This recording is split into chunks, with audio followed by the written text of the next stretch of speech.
देखिए, सबके जीवन में असफलता आती है। असफलता और परेशानियों को आना is a part of our life. और उसको हम पार करके निकल जाए, ये आर्ट ऑफ आवर लाइफ।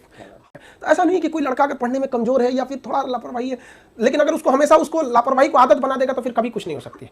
आपकी पुरानी आदतें आपको नई मंजिल तक नहीं ले जा सकती हैं। इसलिए इंसान को अगर ठोकर लगता है तो वो उसकी गलती नहीं है, लेकिन अगर दोबारा उसी पत्थर से ठोकर लगता है तो ये केवल और केवल उसी की गलती है। तो उसको सुधारते रहना चाहिए इंसान को, और आखिरी क्षण तक व्यक्ति कुछ ना कुछ सीखता है।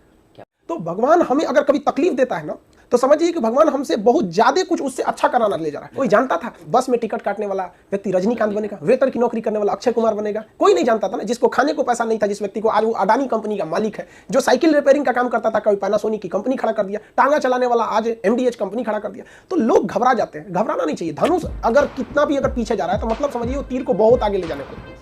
पानी में अगर आप अंडा को डालेंगे तो उबल के वो हार्ड हो जाता है, आलू को डालेंगे तो अपने आप को पिघला के नरम कर लेता है, लेकिन चाय पत्ती डालेंगे तो पानी को बदल देता है। तो हमें परिस्थितियों से नहीं घबराना है, परिस्थितियों को अपने कदमों की तरह कुचल के रख देना है कि देख तुझसे मेरे हौसले कितने बड़े हैं। और उसको भी लगे, परिस्थितियों को भी लगे, और आसमान और तारों को भी लगे कि नहीं भैया, हिंदुस्तानियों से नहीं टकराना, क्योंकि यहाँ छीनी हथौड़ी वाला भी उठाता है तो पहाड़ चीर देता है। वो तो लड़के इतना ठोकर खा जाते हैं कि ठोकर भी शर्मा जाता है, कहता है कितना ठोकर देंगे इसको, कहीं ना कहीं सेटल करा ही देते हैं इसको। जो महाभारत में कर्ण का जीवन देखिए, क्या दुनिया में कोई उससे ज्यादा दुख सहा है? जो उम्र में वो माँ के गोद से लिपट के दूध पीने की उम्र थी, उसे गंगा में दहा दिया गया।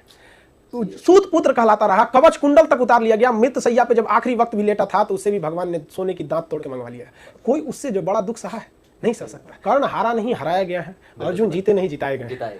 जिस रथ पर तीनों लोग के मालिक बैठे हो, उस रथ को अगर कर्ण अपने बाण से 2 कदम पीछे ढकेल देता है तो उसे आप योद्धा नहीं कहें।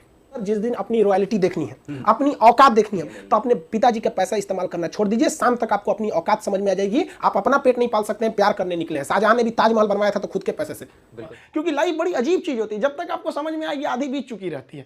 यहाँ लाइफ में क्या होता है, सोचेंगे क्या, बनेंगे क्या, ख्वाहिश कुछ और चीज की रहती है। यही है जिंदगी, सबको इसी के साथ चलना रहता है। लाइफ में कभी इंसान कोई लिफ्ट की तरफ बढ़ जाता है तो उसको काफी खुशी होती है, अरे बाप रे बहुत ऊंचाई पे आ गया। लेकिन जो सीढ़ियों की तरफ बढ़ता है ना, ऊपर जाके उसको एक थकान होती है, लेकिन दिल से एक सुकून भी मिलता है कि मेहनत से बढ़े। तो उसके लिए ऊंचाई बहुत मायने नहीं रखती है। तो जो लोग देखिएगा ना उतराने लगते हैं, अहंकार कर देते हैं, उस सबसे लिफ्ट से बढ़ा है सब वहां पे। तो जीवन में कभी किसी को अहंकार तो करना ही नहीं चाहिए यहाँ पर, और ना ही दूसरे की बुराई करनी चाहिए। दूसरे की बुराई से कोई फायदा नहीं मिलता है। आपस में मिलजुल कर रहना चाहिए। बुझ जाते हैं कभी दिए तेल की कमी से भी, हर बार कसूर हवाओं का नहीं होता है। ये बेचारा छोटा बच्चा को देखिए ना, गुल्लक लगा रहा है यहाँ पे, किस लिए? कि भाई कभी इमरजेंसी में काम आएगा, पढ़ाई लिखाई में काम आएगा। टेंशन नहीं लो बाबू, अभी खान सर हैं, पढ़ने के लिए कभी गुल्लक या खेत नहीं बेचना पड़ेगा आपको।